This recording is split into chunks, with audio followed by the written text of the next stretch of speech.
Good evening and welcome to the Varlastan Circle, D&D 5e adventure set in a homebrew setting, hosted by Penance RPG. I'm Lunrwolf, I'm the creator of the Varlastan setting, and with me this evening for a Varlastan Circle episode with a difference are some of our party members, starting with Dragon. Hello. I'm not entirely sure what sort of introduction I should do. Because usually I would introduce my character, so... Well, remind us who you play. Okay. I play Aria, an Aasimar ranger. She tends to want to believe the best of people, but is a little bit cynical. And, apparently is having a really bad time with her bow. Well, I don't think it's going to improve this evening, but we'll see what happens next time out. Ian. I'm Coakley. Unfortunately, I won't be on cam tonight due to technical issues. I play Malixar, the Divine Soul Sorcerer Tiefling, who has always had his doubts about the church, but still had a plenty of faith in his god, and now realises that both are a lie. So it's been quite the journey over these weeks, months, however long we've been travelling. Yeah, some undefined amount of time. Yeah. And Eden. Hello, I'm Eden. My character is Silic, who's a paladin who has certainly, similarly to Cockney in some ways, but kind of dissimilarly insofar as I've been much more pious, and that's been tested to breaking point. And veils have changed, and perspective has certainly shifted a big way in since getting past the veil. But yeah. Okay, so what we're going to do this evening is we're going to talk a little bit about some of the things that happened before the party crossed the veil. It's an opportunity to brush up maybe a little bit. There might be a few questions that we can answer. There will be inevitably things that the party don't know and won't get to find out here. And we'll talk a little bit about the difference between the base Varlastan that the party were so familiar with and where they now find themselves. So starting out, as new members of the circle, embarking on your first mission of any significance, how did you end up here exactly? Chaos. Chaos and confusion. Oh, it's been a long path. Thinking back to Has the days of been. monstrous turnips. Yeah. So, we didn't expect any of this to happen, fairly obviously. We were just setting out on our loop as normal recruits about to graduate after doing a circumnavigation of our small world. And then we started finding weird things. Yeah, it wasn't long. The turnip thing started out with turnips going missing, if memory serves, the first time around. Yeah, And- all of the turnips on this farm were like disappearing under the ground. And we checked very thoroughly those holes to discern that they'd, like, the way that the turnips had moved was downwards. Yes. Like, very confusing. And then we pulled one up and dragged up a kobold type creature who's a turnip farmer on the other side. Her name is Kuji, and she travelled with us for quite a long time, although I don't know where she is now. and that concerns me somewhat, but I'm sure we'll find her again at some point. And then we had a very strange night at the inn. Yes, dreams. Visions. Yeah. I don't remember which of us first saw the purple sky.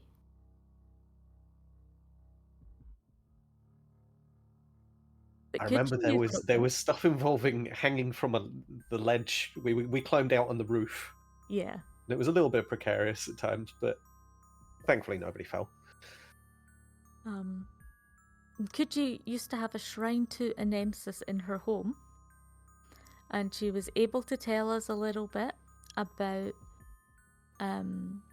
explain our dream a little bit about how Anensis is the seer of the gods, and that she has an orb, and the orb holds wrath but isn't wrath itself.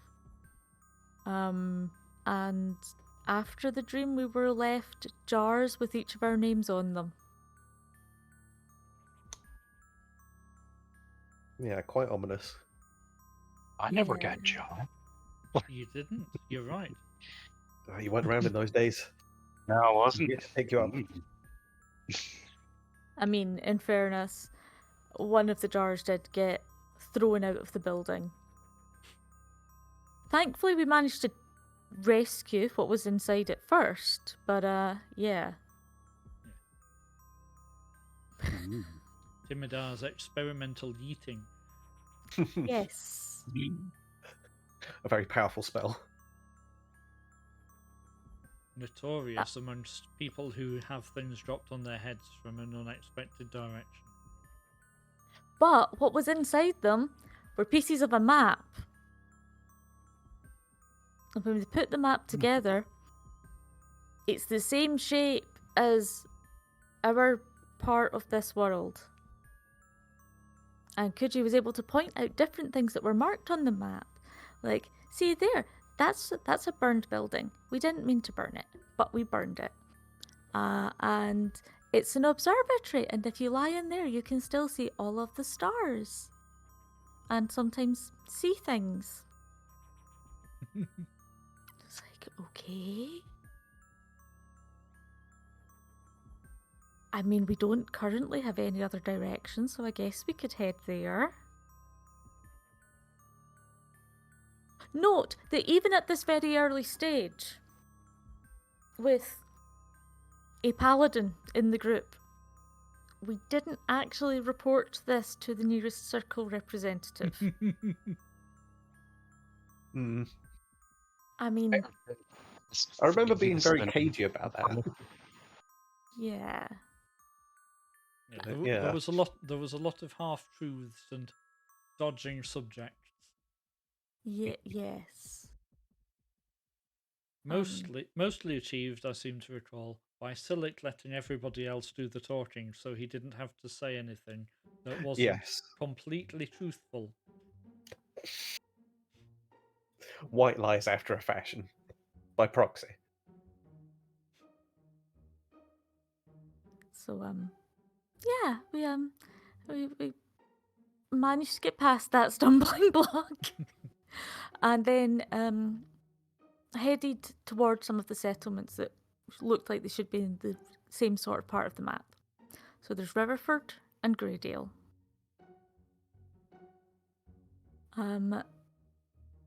There isn't the representative isn't in their roundhouse at Greydale when we get there.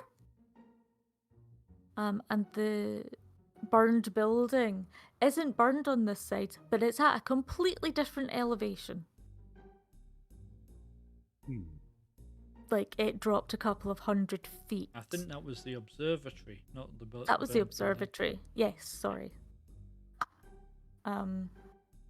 Yeah. So, it was in the same place on the map, but it wasn't actually corresponding perfectly. So we got really confused at that.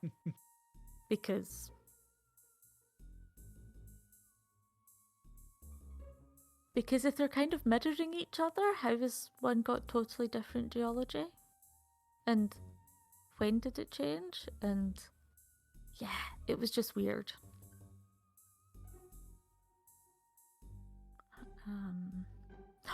Oh yes, Greydale is the place where where we got back at 6:30 p.m. and it was very late. And breakfast is served at 4 a.m. in these parts, and then we got locked into our rooms. Hmm.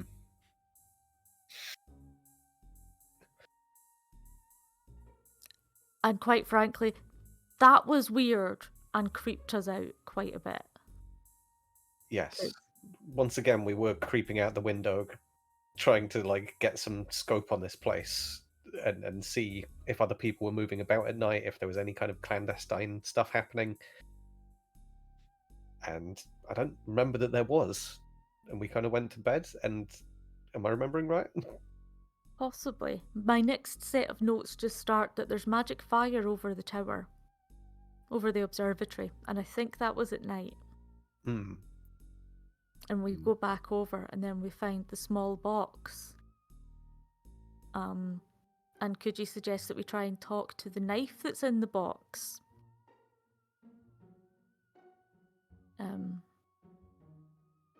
Surprisingly effective. Yeah. It told us that Anensis work is done, which was apparently showing us things to go and find things. And that Belioth will have more work for us in future. For now, we are to stay here and help the people until we hear more.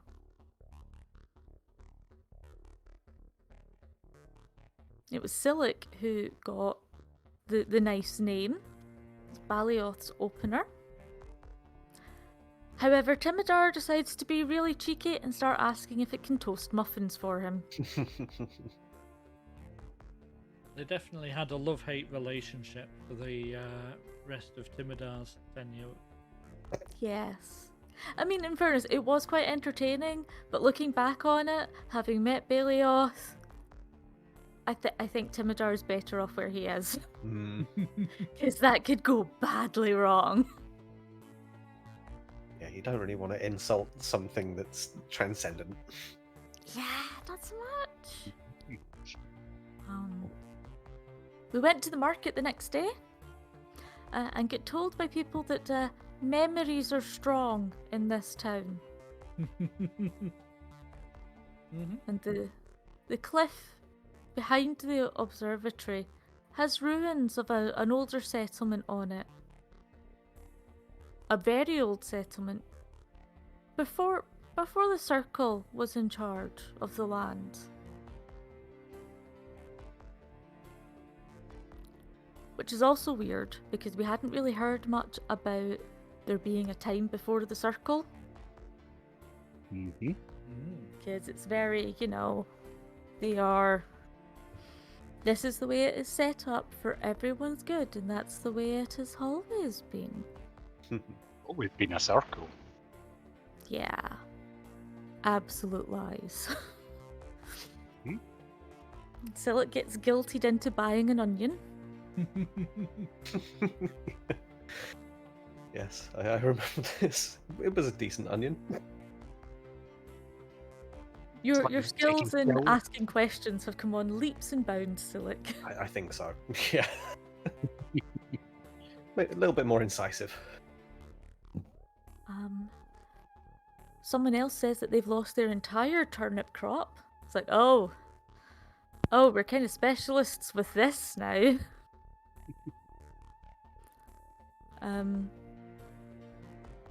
But there wasn't more kobold farmers this time. This was when we had the beginning of the turnip monster. And then the creepy rabid rabbits. Oh yeah, that thing was quick and lethal. Yes. Oh, they were absolutely frightful.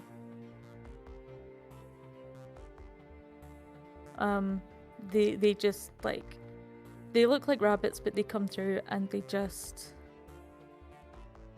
destroy everything in their path. Like, it's like locusts, but ground level and underground.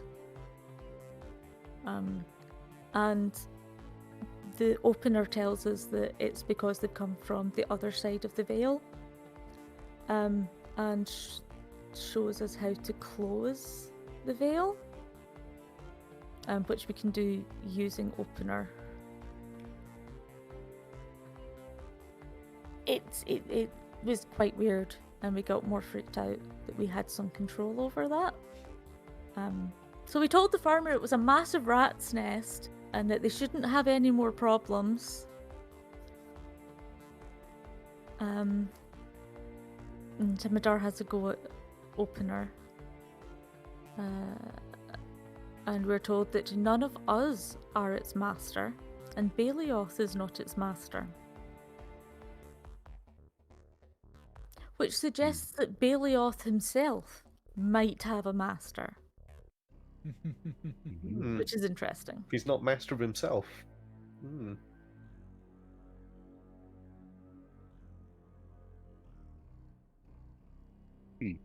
Yeah, I'm not sure. I am not sure what's going on there with that. We shall find out, I guess, at some Indeed. point. Oh, and then we have we go into a trance that night.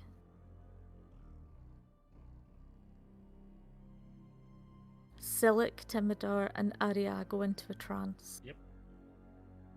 And this is when we have the well. Which was really creepy.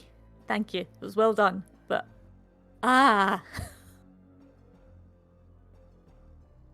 So we wake up and we go about as usual.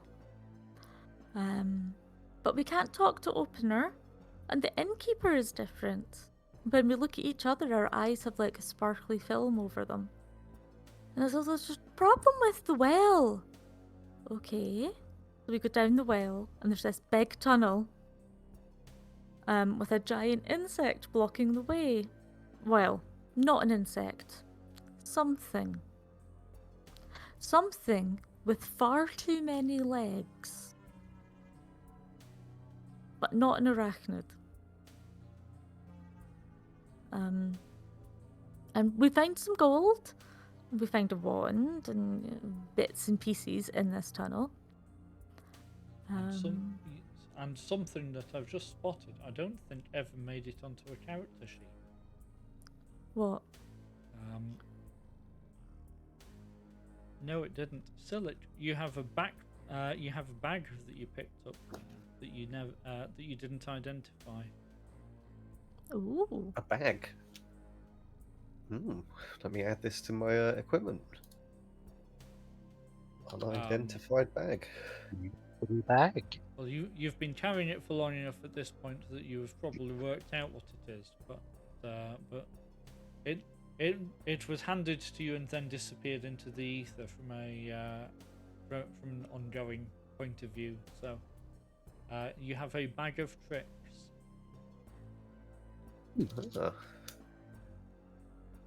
Now, my D&D knowledge isn't so extensive that I know exactly what that does. So what does the bag of tricks entail? Fortunately, I think I it's wrote down the page number so I can look it up and tell you. I think it's a bag of magical bullshit. It Like, is indeed a bag of effectively- magic. That is almost exactly the entry on the page. Sounds like fun. Let's see. Bag of tricks.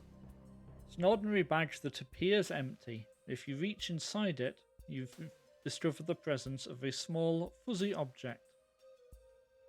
As an action, you can pull the fuzzy object from the bag and throw it up to 20 feet. When it lands, it transforms into a creature based on the table in the book. The creature vanishes at the next dawn or when it's reduced to 0 hit points. It's friendly to you and your companions and acts on your turn. As a bonus action, you can tell it what to do in its next turn, or give it general orders. If it's not told what to do, it's just going to do what it thinks is appropriate for itself.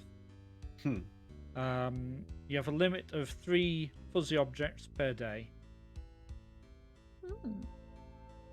That And sounds it like is lots of a fun. Okay. rust bag of tricks. So Is it- your table contains rat, owl, mastiff, goat, giant Ooh. boar, lion, and brown bear. I'm taking When my we were giant having- goat. I was gonna say, when we were having to drag your unconscious ass through enemy territory, If only. that would have been very handy. Well, we know I've got it now.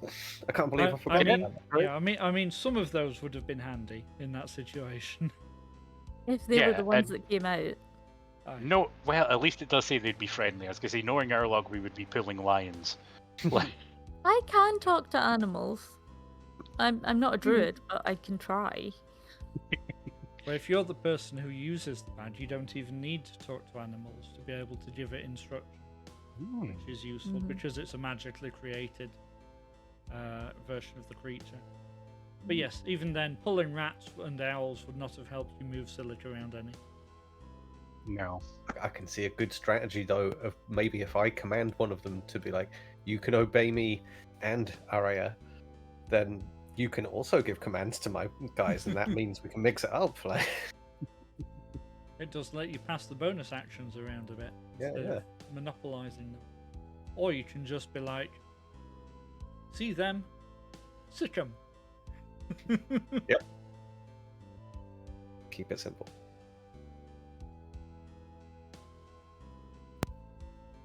So yeah, after finding all of the things, we keep walking along the tunnel, and then we wake up in our room.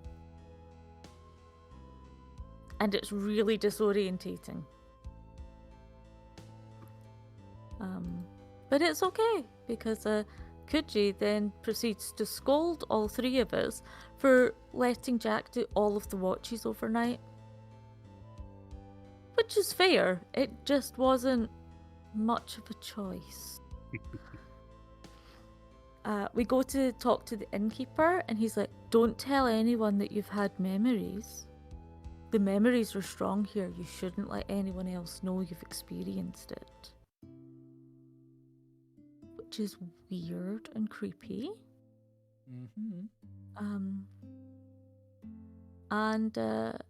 Yeah, we need to go and check the well. And we find that the well, however, is brick lined now. And that, but there is it has been burrowed through in the same place as in our dream, which is really creepy. There wasn't a big cavern with a great big, possibly insectoid monster. But there are footprints, and then the tunnel forks. The left-hand fork goes up, and it ends up behind the observatory. So there's a hidden path between the village and the observatory, or used to be. And the other side looks like the right-hand fork might loop round. And then we realise that it actually takes us into the basement of the Circle Roundhouse. And there's lots of magic in the storeroom of the Roundhouse. And we actually see Varlastan, the representative, teleporting. So we're not very sure about how trustworthy Varlastan is anymore, because there's weird stuff happening, and there's a lot of low-level magic in there, and then this really high magic teleportation circle, and there's secret passages running under the roundhouse that go to an abandoned observatory that has a link on the other side of the veil, and But yeah, so when we mentioned that there might be tunnels, Varlastan seems really concerned. We go back and fix the well, and then Timidar decides that something is very suspicious here, so he is going to sit outside, or rather lie down on the roof all night to see if anyone comes out of the well. Never mind that there's 2 other entrances to these tunnels. Nope, they're definitely going to choose the most difficult option of the well. Made even harder by the fact that you've just bricked it up. Well, no, we were repairing the pointing because the mortar was crumbling away. Yes, but you recovered the tunnel entrance. Because the reason that the well was compromised was because the brickwork had just fallen into the water source. Yeah, so we fixed the hole in the side of it. Made it even less likely that anyone was coming out of the well, but Timidar would not be told. And then the roundhouse burnt down that night. Well, when you say it burnt down, it blew up and then it burnt down. And I remember there being an explosion. Nobody else came out. We were the only people outside. You know, you're in a relatively small village. There's a massive explosion and then an important building is on fire. You'd kind of expect people to wake up, have a look, come out, try and put out the fire. Nope. Absolutely nothing. There were a couple of curtain twitches, but that was it. Nobody leaves their house after darkness. Radar. Yep. Dedicated to it. And we don't know what happened to Varlastan. Yep. We don't know if she was in there or not when it blew up. And we find a severed arm amongst the ashes. But if I remember correctly, I think it was a troll arm. Couldn't tell. Yes, that does sound familiar. It certainly wasn't Varlastan's arm.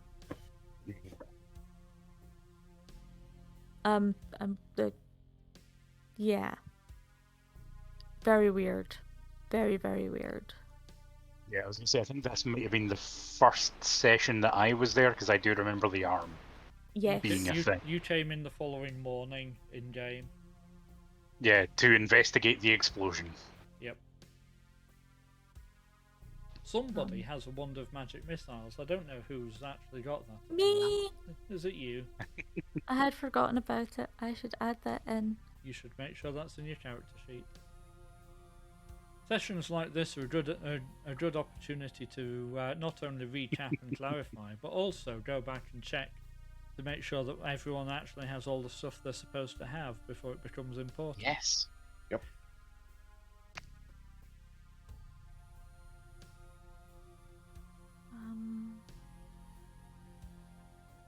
I don't know how to put this in properly so I can figure out what's going on. Because I will forget this again. I think you just hit, there should be an add equipment option somewhere.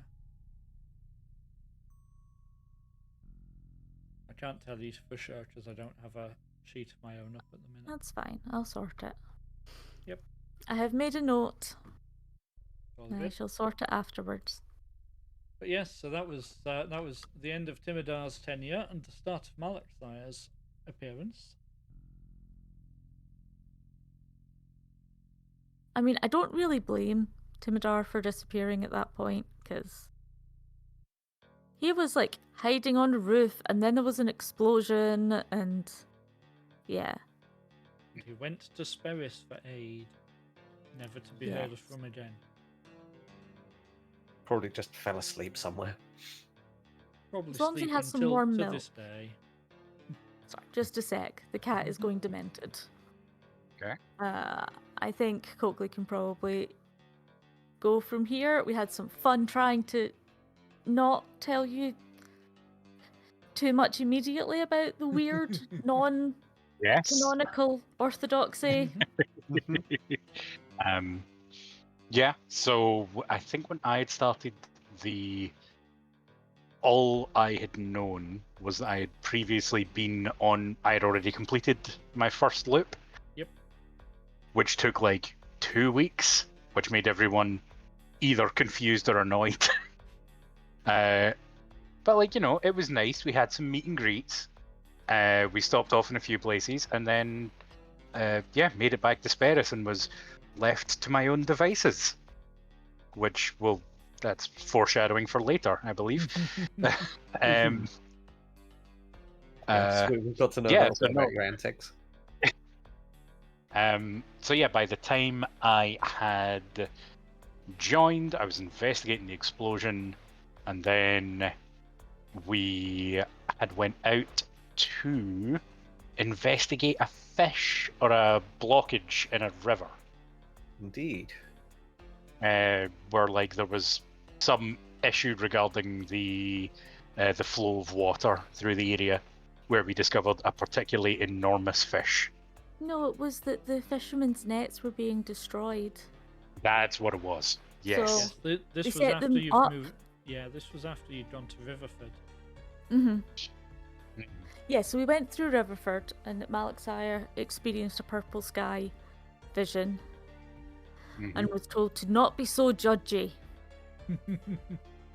I mean, you yeah, were. fair. I have it word for Yeah. word. Judge not lest ye be judged, and your companions are serving the divine. You need to ask the right questions of the right person. That sounds like being told to not be judgy. Yeah, fair. But yeah, so we take food with us, and we run into a crazy prophet, crazy man in the woods. There's a lot of Who- that about. Oh, There is. Who tried to attack me specifically? Is that right? yep. Or He had thought you were a demon. particularly bad reaction to me. Yep. Which does kind of beg the question, I guess, given that we know a little bit about the setting. How common are tieflings, Azamar, things along those lines? The thing is that there's so many different species that live Yeah, and work together, and Yeah. it They- should be fine. So the thing about the hermit outside Riverford is that his concern was that Malixire was bringing the end upon us all. Might not specifically have been because I was a tiefling. No, it was specifically you that he had a problem with. You Oh, assumed shit. that he was being a racist. A Yeah. speciesist, even. And then I wouldn't say that we murdered him, but he did die a rather gruesome death. They attempted to subdue him and killed him in the process, because apparently none of them can tie a fucking rope. My notes say the party accidentally murder. We Now- kill him while trying to subdue him. That's the way it What I goes. will say, in our defense, right, is that out of the four of us, Arya and Jack are the two who are most likely to be able to tie a variety of knots. True. And I'm pretty sure it was me and Selig roughhousing this guy. So We were literally holding him for you to tie up, and you killed him You killed him by using being just silica as too the murder weapon. effective. again, I wouldn't say I killed him so much as he died. And you Like- know, murder hobos are one thing, but actually using a party member as the murder weapon is something usually reserved for barbarians when they have a halfling Yeah. on hand. Yeah. It wasn't our finest hour. But it also wasn't deliberate. I was going to say it's not the worst thing we've ever managed to put together, but it certainly wasn't our greatest. And the only thing that was in the hermit's hut was a very fancy looking box, a consecrated box with some very fancy shoes. Indeed. Yeah. And then we went and met the fishermen and told them it's fine, we'll keep watch at night and see what's going on. They also were like, yeah, we're not staying awake at night to watch it. Are you crazy? Not quite as bad as Greydale, but still this idea of no, normal good people don't go out at night. Mm.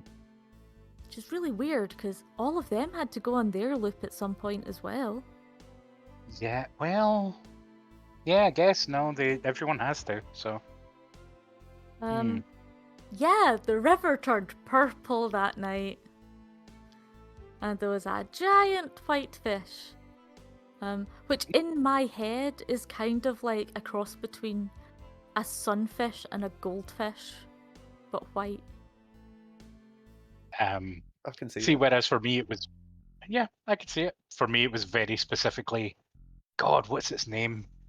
The big giant fish that you fight in Majora's Mask, one of the Zelda games. It's the ugliest fish you've ever seen. I don't know why. It was I know what very you're talking specific. about, but I can't remember the name. Hang on, time for some Google. Other search engines are available. Fine, we're not the BBC. But yes, that was I think that was the first time that Silic actively lied to somebody. Yes. By this point, there'd been a lot of dribs and drabs of information that had got me doubting, generally, Amon, and what was going on with the circle, and yeah, dubious things afoot. Yep. So to mark your level of doubt, you lied to Malakshire. Just flat out lied to his face. Yep. Poor little me. Oh, I wasn't sure how puritanical you were going to be necessarily, and at this point, this was some big information we were going to drop on you. Yeah, I mean, yeah, like I'd Here, always had my doubts, but not like to this extent.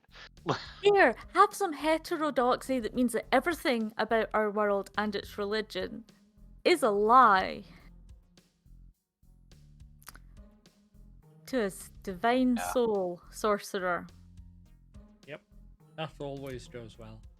Nothing bad Yeah, has ever happened yeah. from that sort of thing. No. Could have gone anyway, really. So I kind of sneak off and ask Opener what to do, and then it tells me to open a tear and let the fish go back through, and then close it. And then I have to try and explain to Malakshire where the fish came from and disappeared to.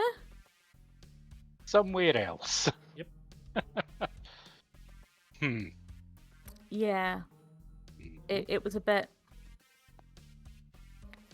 interesting. After that night, we couldn't really hide anything much from Malakshire. No, it was Although definitely I don't getting a bit. think we made it quite so clear at that point that Amon's a fucking fraud. Especially not because any explanations were within hearing range of Silic, and Yeah. I feel like Silic was having a hard enough time with it without Definitely. Arya being just completely brutal. So we decided to not go back to Riverford after that. We got breakfast with the fishermen, who were very happy about their nets. And told them to pass on to the circle rep that we were going to head on. I decided to take a cross-country shortcut. And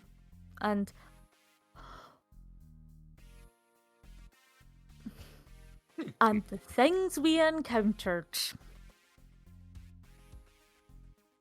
We came across some boars. And our interaction with the boars was then disturbed by some sturges. Oh, Mm-hmm. And we managed to fucking get brilliant. away eventually. Then overnight, Eventually. there was a flock of flightless birds charged past us Yes. with a two-toed print trail. Mhm. So we follow them, and once we catch sight of them, we realise that their act speaks. So we decided to back away. Act speaks that Mhm. we're being chased by a chul. Is that what it was? Yep. We only had your description to go on. Is this the aberration? Yeah, the Yep. big weird lobster thing. Lobstery thing? Yeah. Trying to find some act speech type lunch. Yep. Yep. Mm. And none of us have seen or heard of this before. We're just going, that's a really weird aberration. And all Don't like Opener that. would answer is, it's a known creature on both sides of the veil. Great. Mm. How do we avoid it? So we decide to immediately go and find the circle rep in our next destination, who's very like, oh, yeah, it's there, it's fine. Leave them all alone and they'll ignore you. Fine by us. Okay, kind. I'm not sure I believe you, but I'll keep out of their way anyway. It's good advice for dealing with creatures you don't understand. It's Yeah. fair. Don't poke them with sticks. Like, I mean, there's a lot of old mine shafts in these hills, so there tends to be a lot of strange things just in general. Mm. Because that wasn't a lazy piece of foreshadowing by me at all. Nope, not at all. Oh, and then we've got the 5 mine openings to check, and Mhm. and this year, what comes next? Is this the last time we have Kuji with us? Yes. Oh yeah. Yeah, Hmm, that's right. I think so. Like, She hid after, well, what's coming up. Like, so Akind asks us to go and check out what's happening with the mines, because they've heard some strange reports. So when we go to the first one, there is a really loudly hissing animal inside it. We're like, that sounds like a giant snake. Let's not. Yeah. It was almost a giant snake. It was a large snake. It was a basilisk. Oh. Ah, nasty. Yeah, I'm Fuck, glad we never went in decided there. to not. Yeah.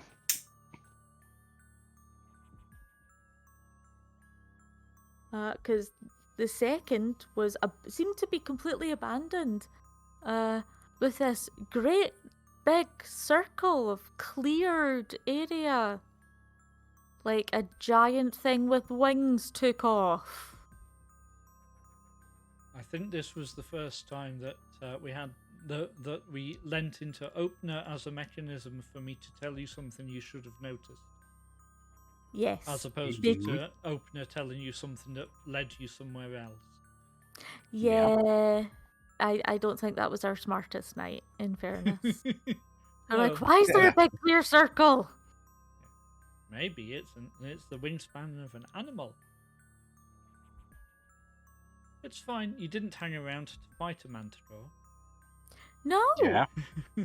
If this wingspan is that big, like hell.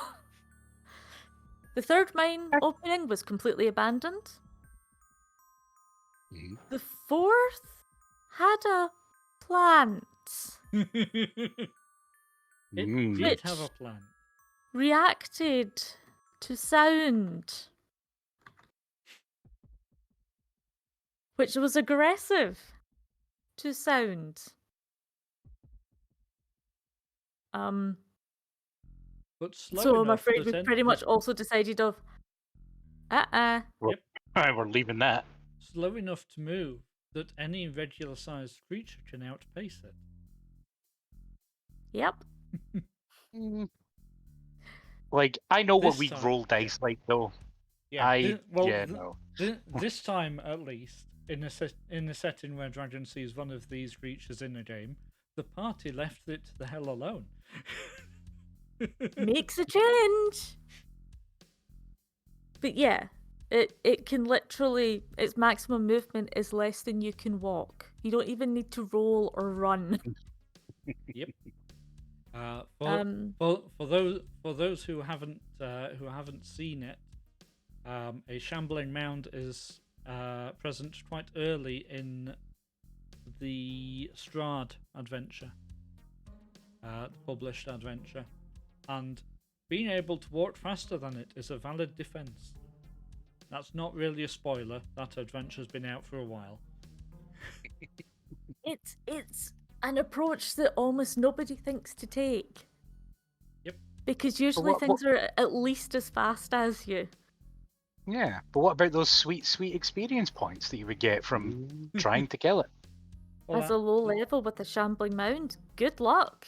yeah, that depends on whether you're using experience-based leveling, really, doesn't it? I was about to say it's the joys of a milestone leveling experience. We can just look at something and be like, fuck that. I mean, I do think it really depends on everything else that's going on around it. But absolutely, at that point in Death House, you have no chance of taking it down. Yeah. And like you said, our roles can be variable. Hmm. Variable. Especially when we got to the last mine opening. And we saw lots of people moving lots of boxes. And somebody tries to be charismatic. I was gonna say, was this the first time we attempted diplomacy? Yeah, this Like- is the first. This is the first time that Malik Sire was the face man. Listen. Diplomacy. Listen, I Diplomacy, have which was then continued by killing one of them. that someone else shot, I think. Or did I shoot first? Can't quite remember. I can't remember. I didn't take a note of exactly who killed the guard. It seemed Someone like the did, sort and of I thing don't- that wasn't going to be very important later. No. This was So the point then we where get arrested. yeah, which was the point where we told Kuji to shift. So No, Kuji was smart enough to hide on her own. yeah. We basically did tell her that, like, you probably don't want to be caught with us, like. Yeah. And then we woke up in individual cells.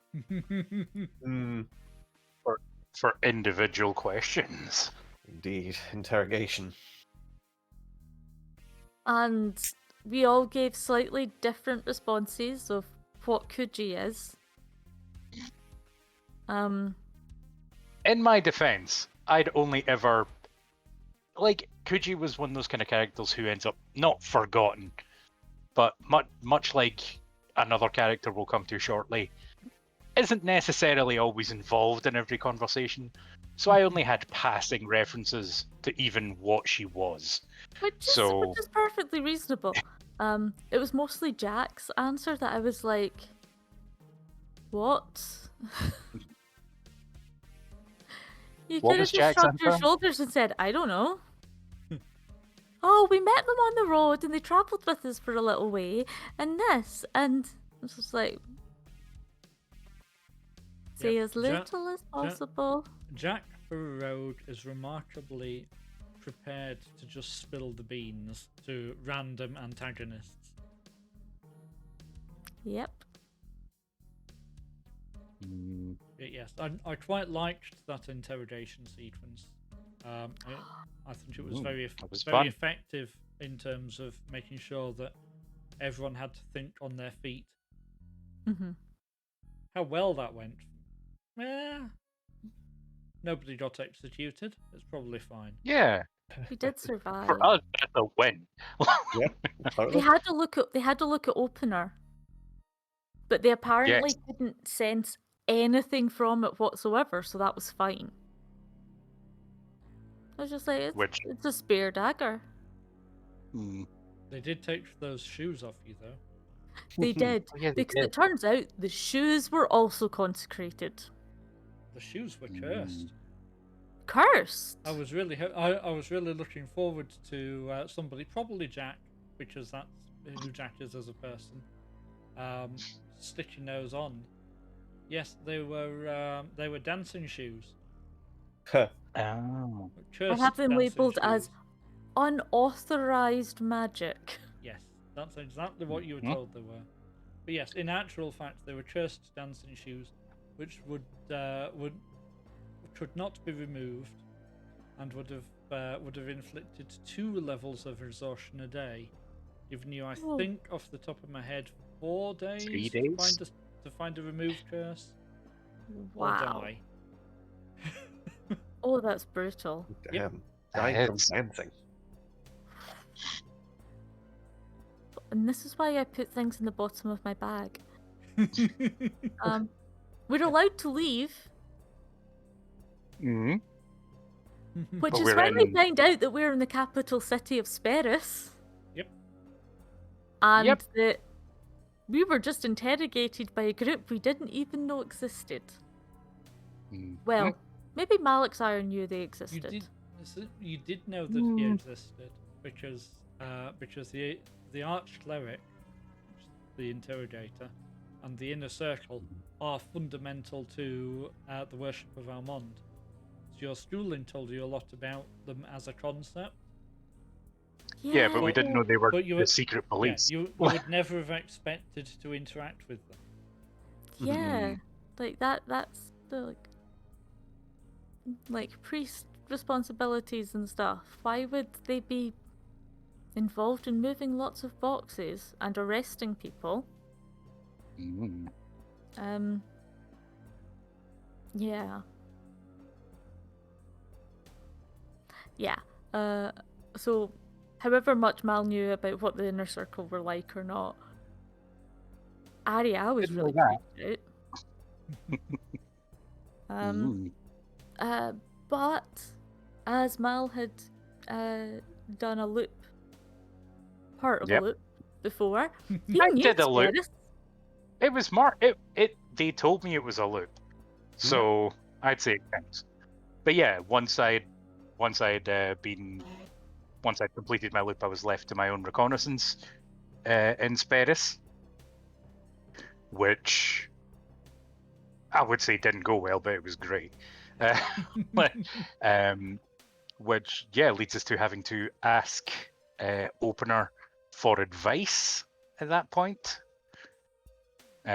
where we needed somewhere, given that we were fully surrounded by, well, we were in the capital city, we were fully surrounded by the faithful, so had to find a relatively unobtrusive place to go. I was going to say quiet, but that was not what we found. I mean, we were looking for the opposite of quiet. Yeah, And somewhere where we wouldn't be noticed. We certainly did. So we went to, what did we end up calling it? I can't remember. The Forge Rave. Underground Forge. Yes. That's the only right. gay dwarven rave in town. Thumping music. Like, and I ariatized Jack to her. Where there's a shirtless dwarf playing an acoustic anvil, for want of a word, somewhere over the top. Selic absolutely loved the music. Oh, got into that beat. Big time. The only one.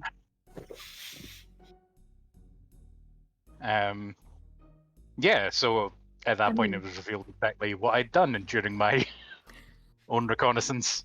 According to my notes, that included an awful lot of Black Lotus pollen. Yes. Yes. Heavy yes, days. it did.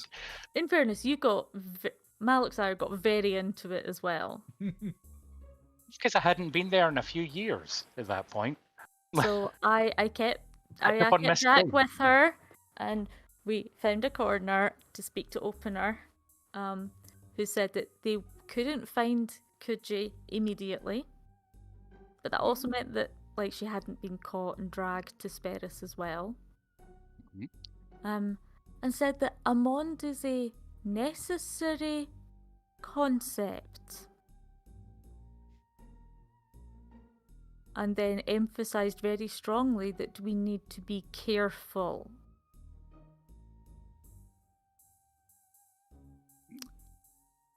So we were thoroughly freaked out and decided we needed to grab Philip and Mal and get out of there before they got tempted into doing more things that might get us into trouble with the circle. Like, in fairness, the Circle were, I assume, fully aware of what I had been doing during my time, so I was acting naturally. Doing what they, I assume, knew I had been doing the entire time. So, I mean, it's quite I an never got. assumption. I don't think I ever got that shirt back either, now that I think about it. But Yeah, and across your chest was written, I have 10 strength. yes, actually, I have 8 strength, which makes that even better that it's a typo. Okay. So thoroughly freaked out, we decide that, yeah, we're leaving Sperris. We can't leave Sperris. We have been given the pass, a travel pass, that lets us move between inner and outer Sperris, but we can't leave Sperris. Mhm. Yep. So when we spoke to the priest at the Great Hall, they were like, no, this is the correct pass. Okay, I guess we better look like we're still doing the good deeds for our loop. We considered stealing the correct passes. We did. Yep. But Very Arya was briefly. absolutely terrified that we would get caught. Yeah, a bit too We've already risky. been caught once. In fairness, we did find an orphan Yes, we because did. they tried to nick our stuff. A little boy called Emil. So we take him back to the Dwarven Inn and like get him washed up and feed him, and the opener says that he is full of light and is from somewhere else. It's like, okay, this is the first time since Kuji we've had a person crossing the veil. Huh? Must be quite a special kid if he's full of light. I was going to say, Kuji certainly wasn't full of light. So, No, Kuji is just a normal person. She was just a turnip farmer. I remember detecting to see just what was going on with that and getting blinded Yep. by the radiance of this kid. Just pure light coming out. But it just seemed really weird that somehow this child was in Sperris and was like that blinding light and hadn't been found by anyone. So we decided that, okay, I have a way to sneak us out, but we need to get the guards away from their posts.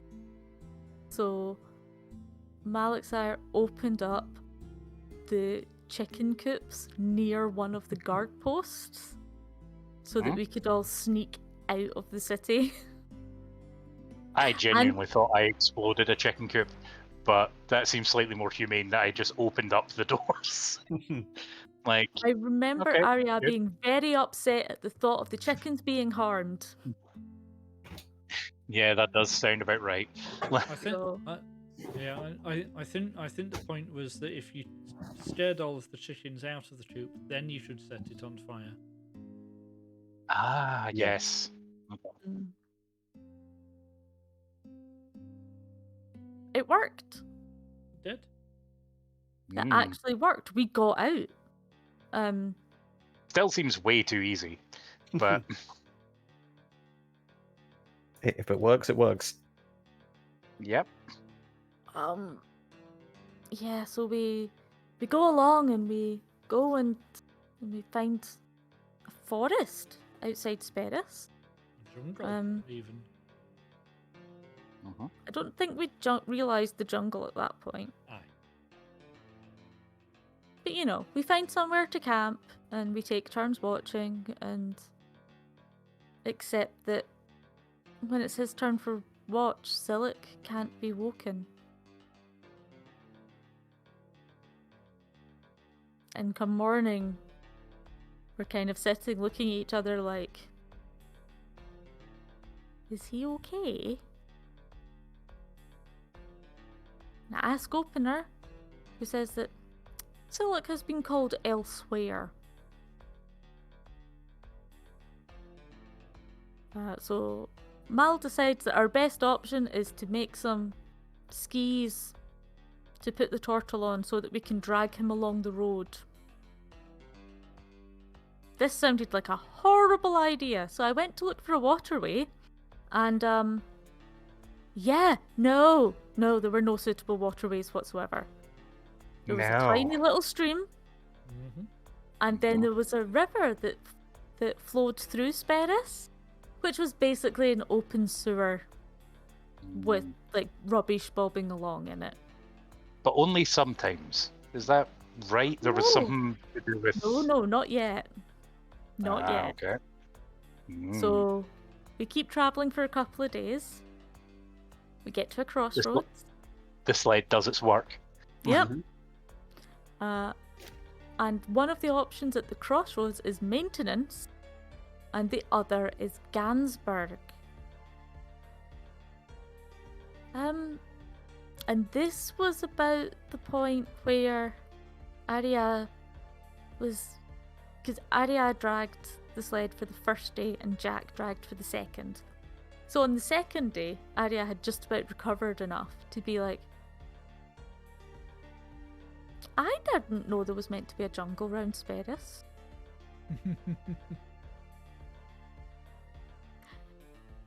Was there always a jungle round Sperris? Is this new? I mean, these trees look really old, and the lichens look really old, but I'm sure it wasn't a jungle. I mean, I had been to Sperris and I wasn't sure, so that's Yeah. generally not a good sign. Yeah, it's just... And none of these are species that Arya recognise. Which is weird. Being a ranger. Considering that, you know, in our training we get to learn bits about all parts of Varlastan because, you know, everyone goes on a loop, so you need to know a little bit about all of the terrains.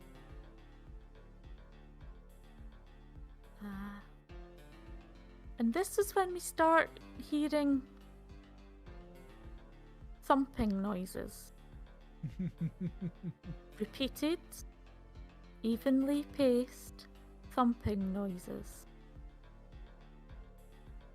And it's not a guy playing an acoustic anvil this time. No. Nope.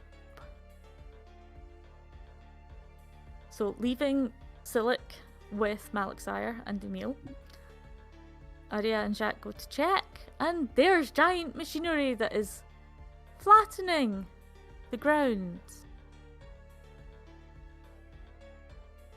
We don't know why, but it's the direction that was marked as maintenance. And they appear to be controlled by whistle signals.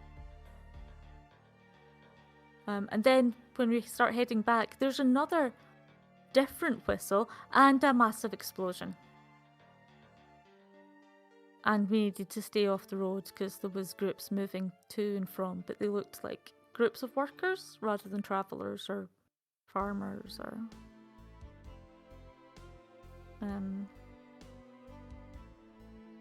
I think this might be the point. As part of that was when we discovered that the river was suddenly dry riverbed that looked like it had been dry riverbed for years.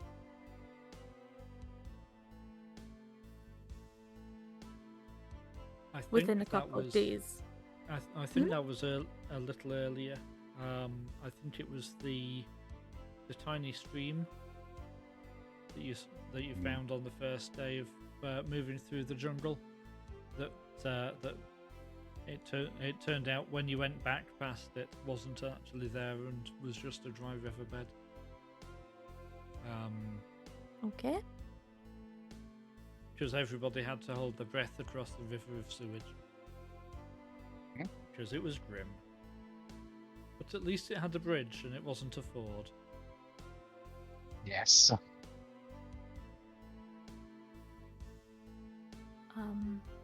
So the explosions, thankfully, seemed to wake Silic up. Or Enensis was done with fucking with him. One of the two. One way or the other. And he has quite an interesting vision. I can put what I have.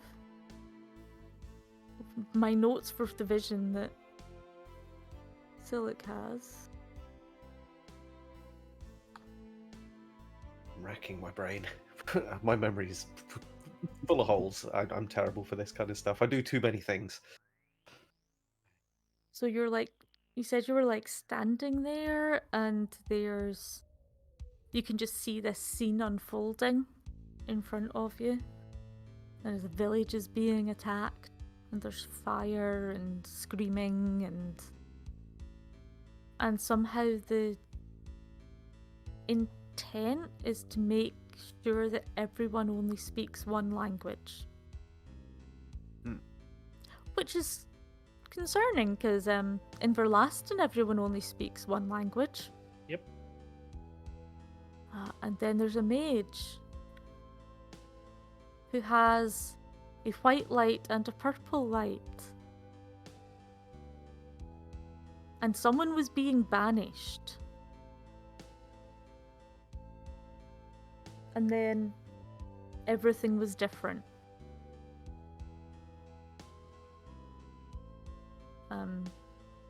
So we were quite freaked out hearing about Silic's vision. And Opener was like, no, that was the past.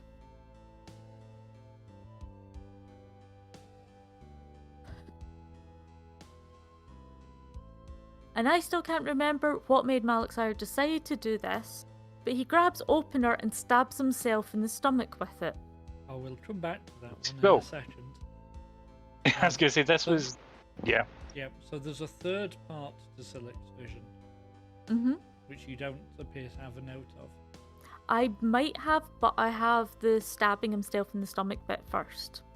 Okay, you got them out of order. I think that's because we discussed them out of order. Yeah. Silic's person that Silic saw in his vision was the Arch Cleric. And apparently he was the one that created the concept of a month.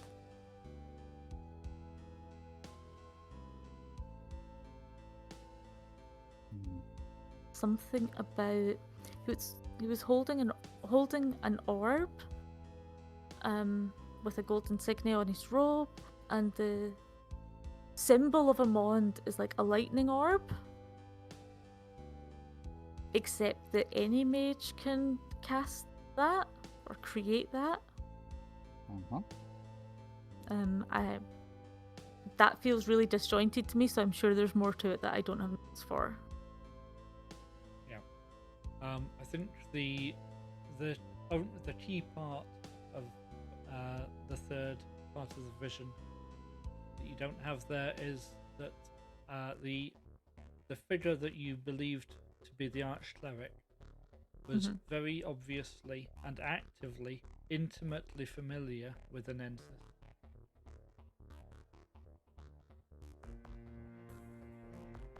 Okay. Yes. Yeah. I do remember that. There was also something about a prism that's really stuck in my mind for some reason. A prism? Yes. or something splitting light as if it was a prism. That was the two lights in the second vision. Yeah, it was like a Yes, single that- glowing ball yeah. of light, but one half is white and the other half is purple. Yes. Yeah. Yes. And the That's right. white is the Amond side, and the purple is the purple that we've been seeing in visions. Yes. That's right.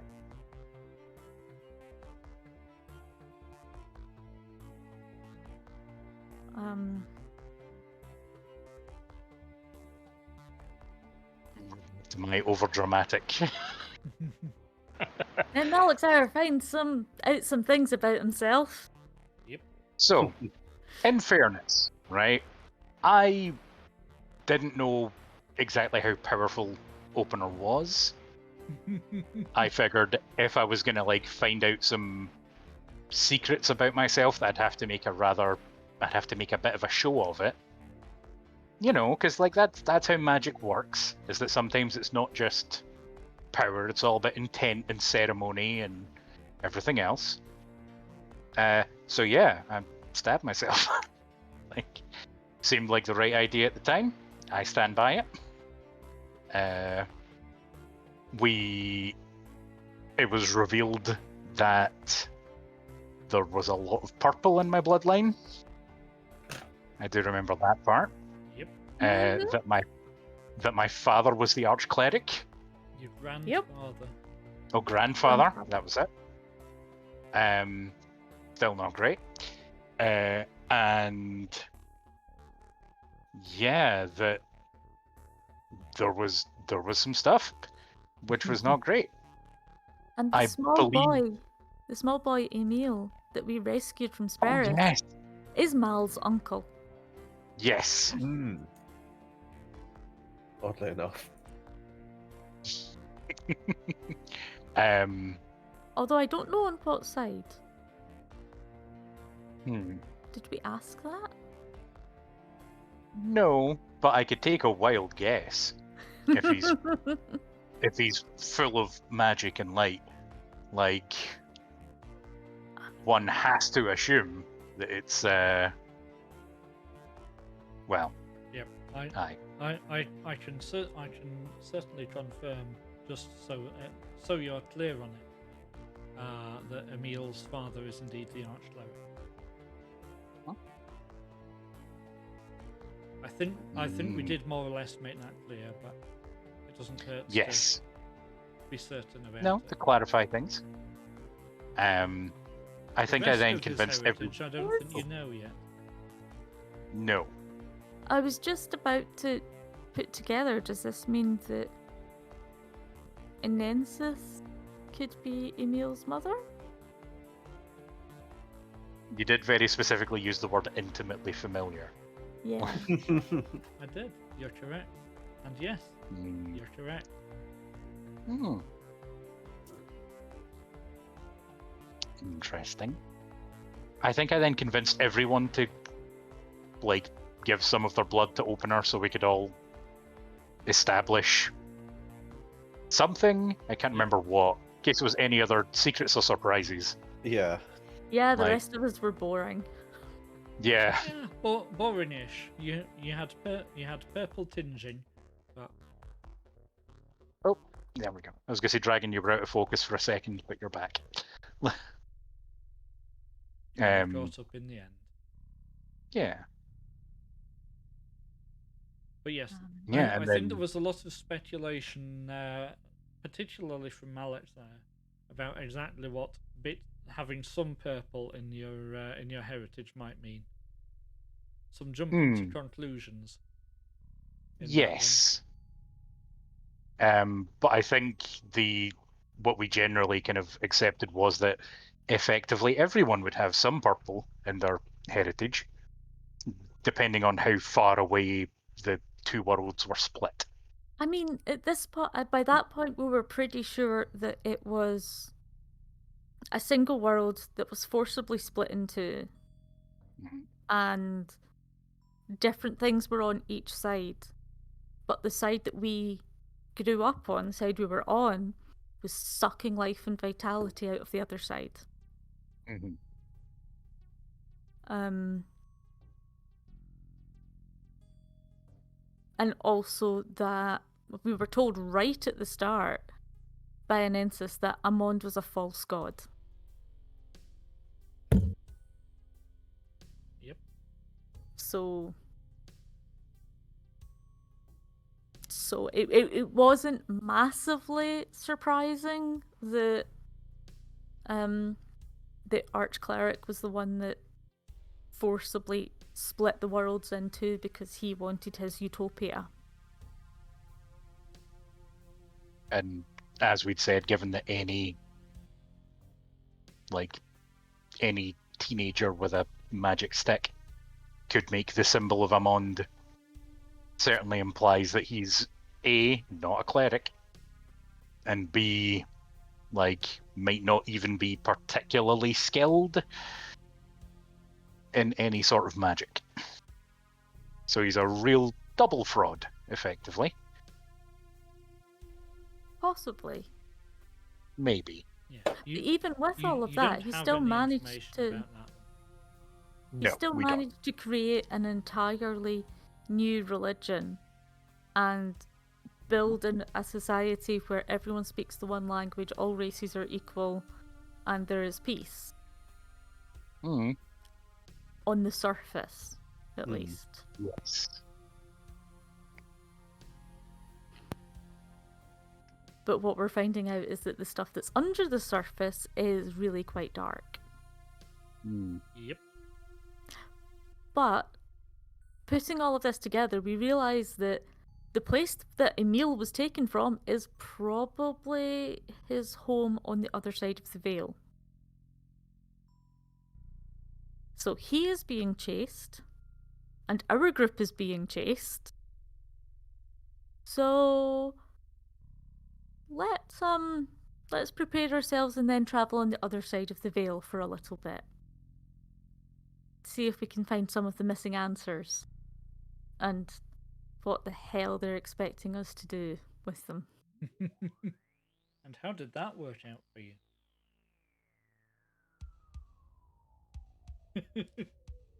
I mean, Arya gets incredibly freaked out almost straight away because we go through and we meet Balioth, and Balioth's a god, and Opener is a small part of the god, and she's been treating him like Alexa or Siri and keeping the dagger wrapped up in a bag. Yeah, that was a bit overwhelming for Arya. Listen, if one god's fake, then, do they all deserve worship? Who knows? He might If be you very can powerful, look- but he might not be, If on the Mal up and can up. look at the giant being that was radiating power and go, it's maybe just a concept like a Mond. He's more than welcome to. I wasn't going to say that to his face. I do have some self-preservation skills. Says the man who stabbed himself 5 minutes ago. But Well, the thing is that everything the Opener has experienced with us is shared with Balioth. Maybe just as well we don't still have Timidor at this point. Balioth did upgrade the Opener for you. Yes. Which was But we very haven't generous. fully established what that meant. Well, he could have more of his power in it now we're on the same side of the veil. I think there are things yet to be revealed about what Opener can do, but I would certainly not be stabbing yourself with it again at this point. Yeah, I'm not convinced it's actually needed. Yeah. The useful thing that you were granted through Opener was the ability to have it act as a translator, as Yes, a babelfish for you. Yes. massively handy. helpful. So before they go, Balioth tells us that Inensis will visit us and calls us champions of the blighted. and that our journey here will be safer if Opener is kept visible. Hmm. So the symbol of this god is apparently known.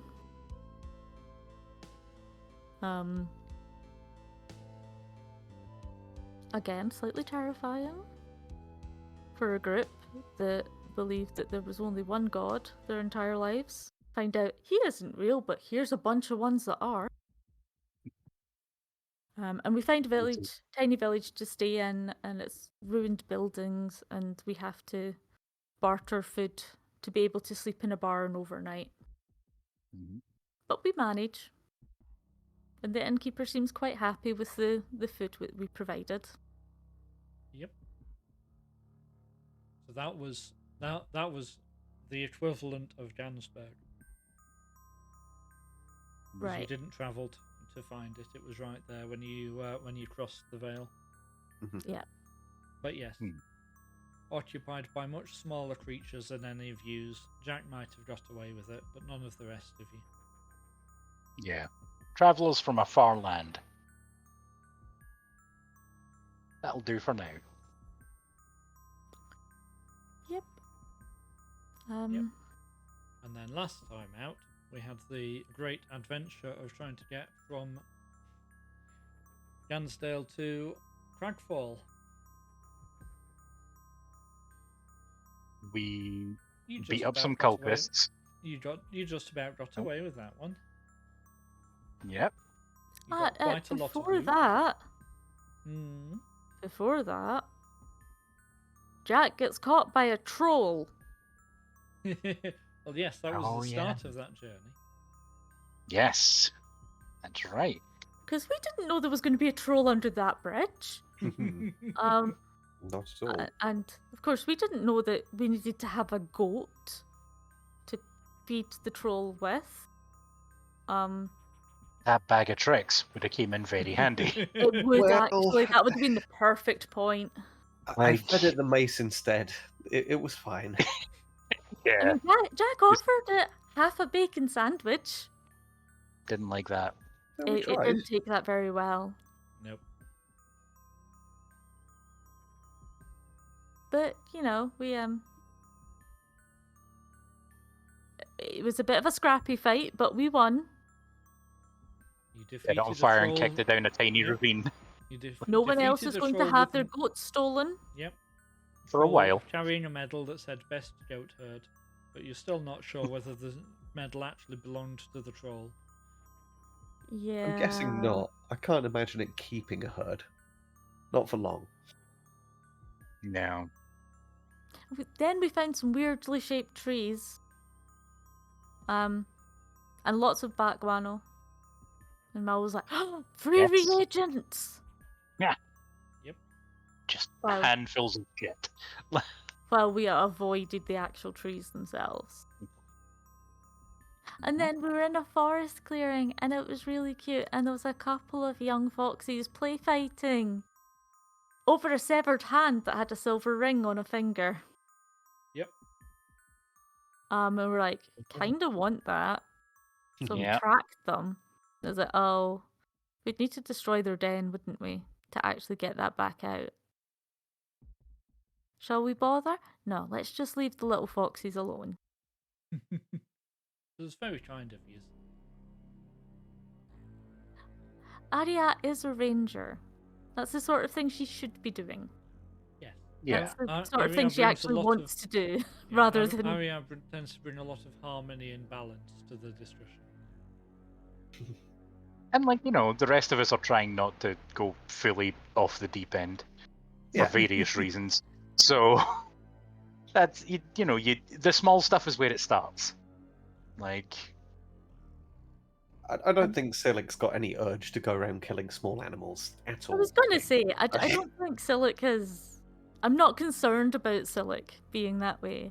I can, however, absolutely see Malexia flicking a little ball of bat guano into that fox's den. it was tempting, but I will go with the group. The general consensus was we were to leave them alone, so we'll leave them alone. It's fine. I mean, in fairness, the next thing we then find is an altar soaked in blood. Yep. We asked Opener, but he wasn't aware of any cults in the area. But there are always those who do distasteful things.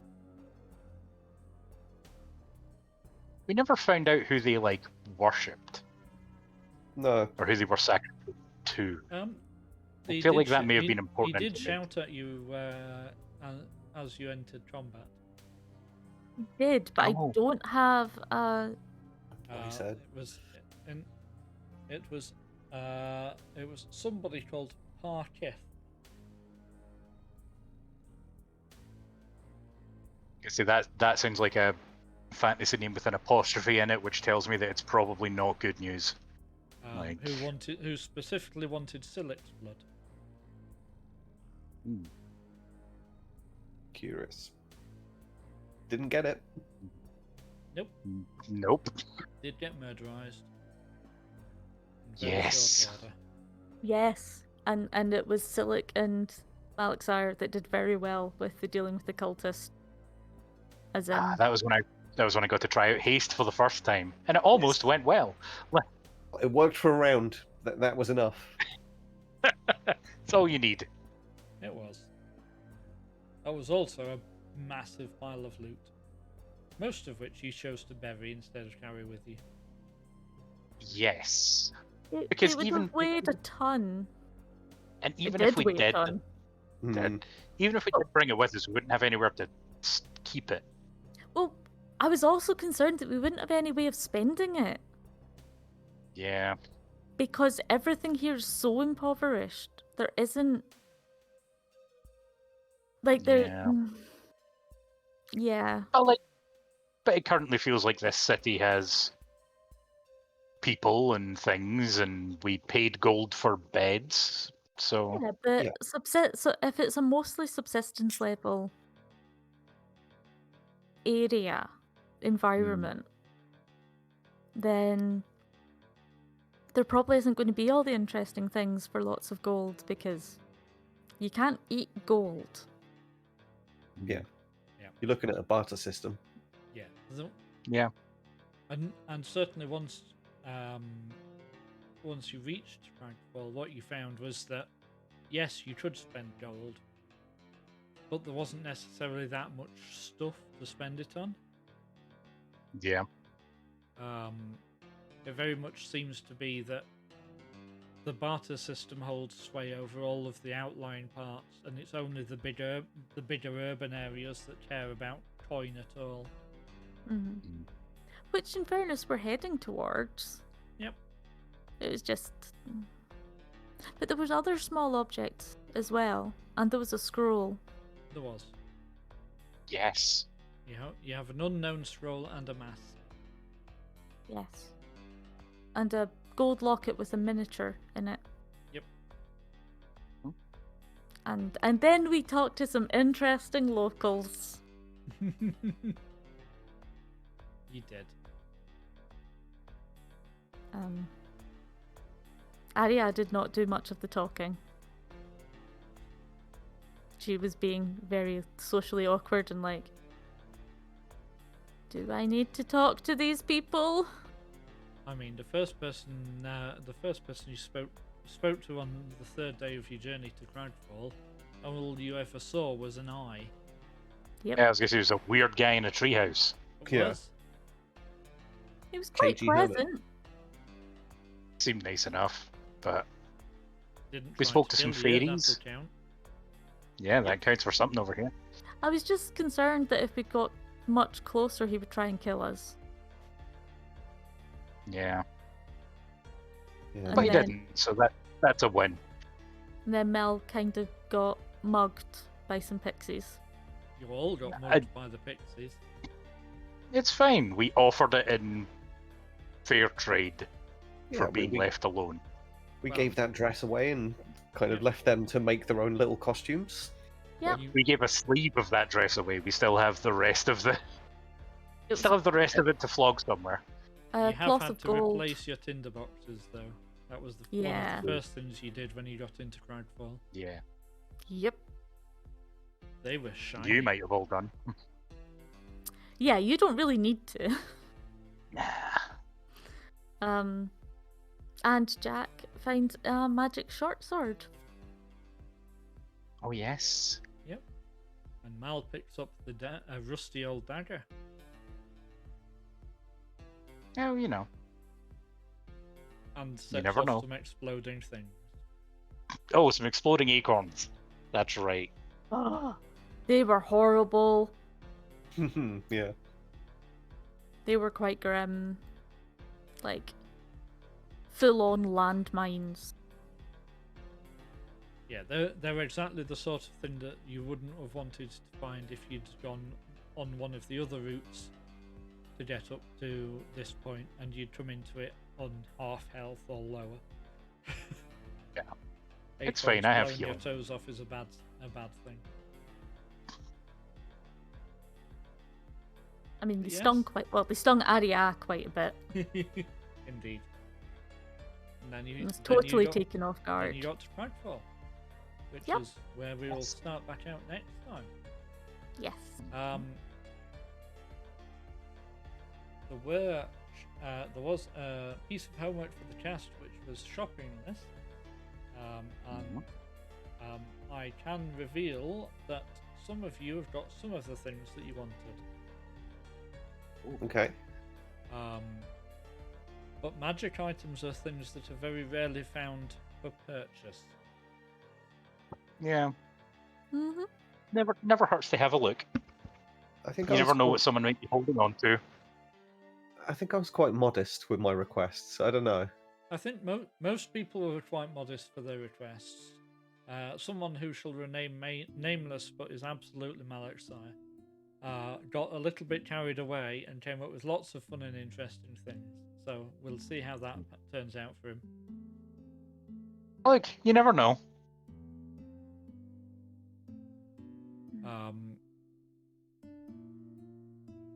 But equally, some of the things that people came up with are already met by things that you have in your possession that you hadn't realised did the thing.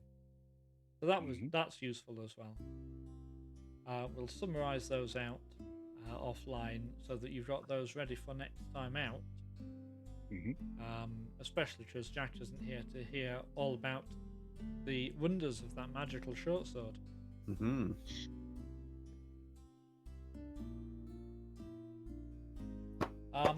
However, I think unless anyone has more thoughts on how much more dangerous and full of magic it is on this side of the veil than where they came from. Oh, there was one thing I wanted to ask. Go for it. So, because for whatever reason, I distinctly remember the description of the first, like when we went to that first farm over on this side. Mm-hmm. You described the person as looking vaguely draconic. Or like in some, there was something particularly unusual about their appearance. I can't remember what it was. But it was effectively just to see, like, is it roughly the same mix of people on both sides, or is there like any heavy leanings one way or another in terms of demographics, I guess? Well, from what you've seen so far, there does appear to be a reasonable mix of different species, and they do seem to interact okay, but they're not nearly as well blended on this side. So, for example, Gansberg on this side was very much occupied by a couple of specific species and not more widely by everybody in harmony.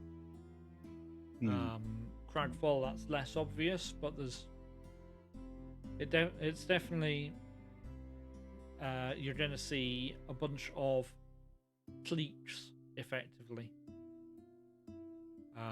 It's not going to be full Balkanization at all, but it's definitely going to be that like will tend to like. Which will make us stand out even more. Well, what would the champions of the Blighted be if they weren't obvious? I'm a foot taller than everyone else, thanks to malnutrition, but That's fine. I'm sure we can arrange for you to encounter some giant-sized creatures. Then you won't be taller than them. nah.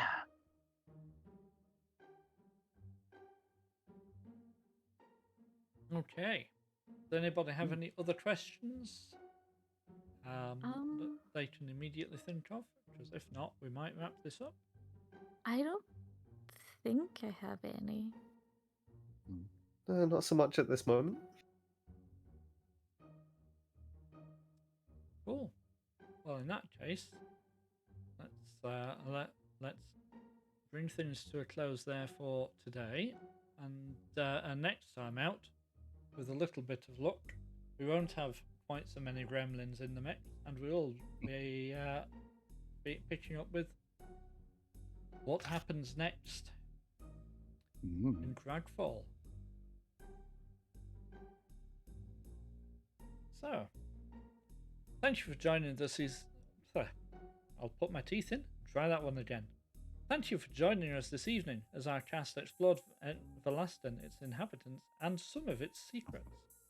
We'd like to thank our sponsors, thendice.co.uk and Gemhammer & Sons Gaming, for supporting the podcast and our other content. And you should see affiliate links for both of those dropping into the Twitch chat in a second. The Varlastan setting is built, at least in part, using the World Anvil toolset. We also use the D&D Beyond toolset, and we make use of additional third-party material from Venger's decks and from Loke battle maps. You should be able to check all of those out from our website on penancerpg.com. You can find the Penance RPG podcast on your favourite podcast app, and we're on social media everywhere as @PenanceRPG. Dragon and Amy, who isn't with us this evening, are cast members from Penance RPG, and I assist behind the scenes. Eden and Dragon make appearances in Pretending with Dice, an actual play And variety Amy. podcast. Sorry? And Amy. And Amy. I beg her pardon in her absence. Pretending with Dice is also an actual play variety podcast, also available through good podcast apps. The Varlastan Circle will return in 2 weeks. Tech gremlins permitting, watch this space. See other scheduled streams here on the Penance RPG channel. Please check the stream information just below. We're going to make a raid out. Who are we going to raid out to, Dragon? We are going to raid out to... that wasn't the right button. Was that the right button? There we go. Gremlins at it again. I am so bad at this. We are going to raid out to Ian Streams. He's a good friend of the channel and would love you to follow us over there. Okay, when we get over there, please remember that you don't count as a viewer unless you've clicked on their streamer icon twice or refreshed the page, which is Twitch. Just Twitch things.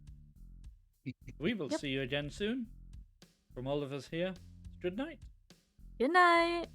Night night.